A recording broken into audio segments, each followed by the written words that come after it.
Hi, ma'am. Hi, sir. Good day. I'm Irene De La Cruz, 46 years old. I have a daughter, 18 years old, studying at a university. I work here in Hong Kong for 8 years and 7 months.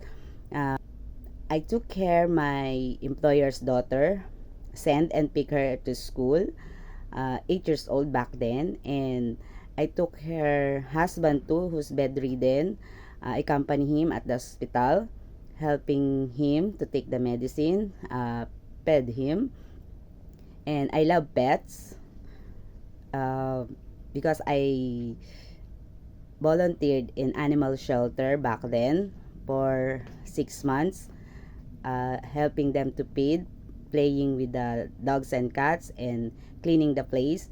And I studied elderly care for 3 months here in Hong Kong. I have a certificate, and I'll do the all the household chores, cleaning, ironing, cooking. I love cooking, and taking care of grandma because we have grandma at home. If you hire me, I can take care of your child or children.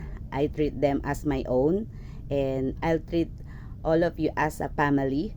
And I'm polite, I'm honest, I'm trustworthy, I'm reliable, and uh, I follow rules and instruction and still really willing to learn.